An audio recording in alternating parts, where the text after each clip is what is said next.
Assalamualaikum warahmatullahi wabarakatuh. Today's lesson we will continue our lesson about exposition text. Sebelum kita melanjutkan materi yang akan dibahas, pada akhir pembelajaran saya berharap kalian dapat mengidentifikasi fungsi sosial, struktur, dan unsur kebahasaan dari dua teks, serta membedakan antara teks eksposisi analitis dan teks eksposisi hortatory. Before continue our lesson, let's start by reciting basmalah. Bismillahirrahmanirrahim. Nah, selanjutnya teks eksposisi ini merupakan bagian dari teks argumentatif atau teks yang menunjukkan suatu pendapat penulis terhadap sesuatu yang berfungsi untuk meyakinkan pembaca bahwa topik yang dihadirkan merupakan topik yang penting untuk dibahas. Selanjutnya, kita akan membahas tentang generic structure dari exposition text. Yang pertama adalah tesis. Pada bagian tesis, penulis memberitahu pembaca tentang topik utama yang akan ditulis, dan tesis selalu bisa ditemukan di paragraf pertama teks. Di bagian ini juga penulis memberikan pendapat mengapa dia menulis tentang topik yang akan dibahasnya. Dan yang kedua yaitu argumen.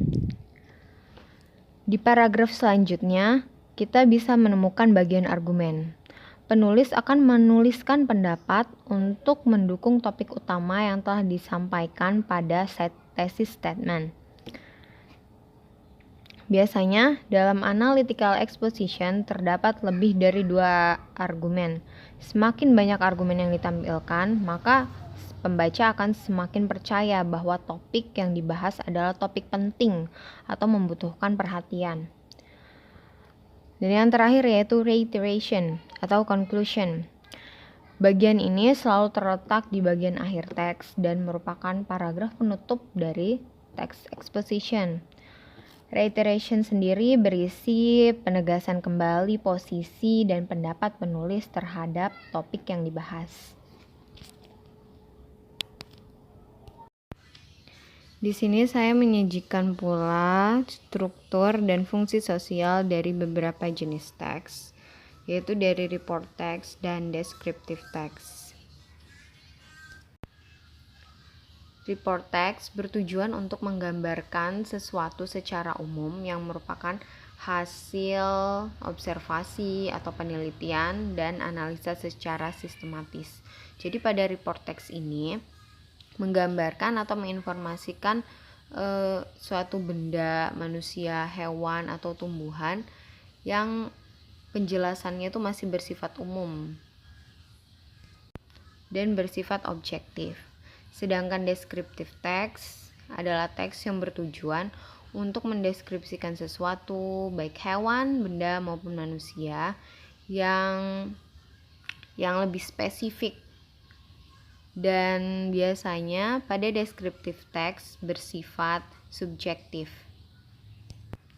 Kedua jenis teks ini memiliki generic structure yang sama, yang diawali dengan pengenalan umum dari topik yang dibahas dan selanjutnya dilanjutkan dengan deskripsi untuk menjelaskan dan menggambarkan lebih detail tentang objek yang dibahas.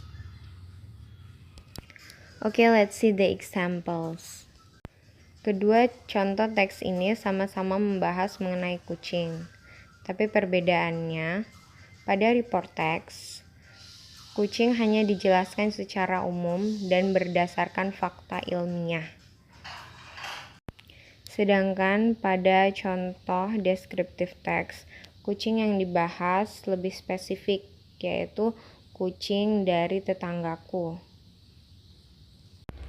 Dan informasi yang dicantumkan merupakan pendapat dari penulis itu sendiri yang bersifat subjektif. Pada kedua contoh ini, pada paragraf awal selalu diawali dengan pengenalan umum dari topik yang akan dibahas.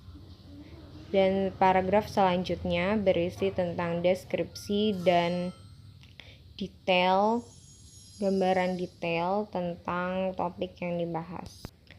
Selanjutnya yaitu perbedaan dari analytical exposition text dan hortatory exposition text. Keduanya merupakan bagian dari exposition text, namun memiliki perbedaan tujuan. Tujuan dari analytical exposition text yaitu hanya untuk meyakinkan pembaca mengenai topik yang dibahas, dengan memberikan argumen-argumen dan pendapat penulis tentang ide atau isu yang dibahas. Sedangkan pada hortatory exposition text, penulis tidak hanya memberikan pendapat-pendapatnya, namun juga berusaha untuk mempengaruhi dan membujuk pembaca untuk melakukan suatu tindakan. Dan pada generic structure, keduanya memiliki generic structure yang hampir sama. Hanya perbedaannya terletak pada bagian akhir dari structure text, yaitu pada analytical exposition text diakhiri dengan reiteration atau kesimpulan dari apa yang dibahas oleh penulis. Sedangkan pada bagian hortatory exposition text di bagian akhir berisi mengenai saran dari penulis tentang isu yang dibahas.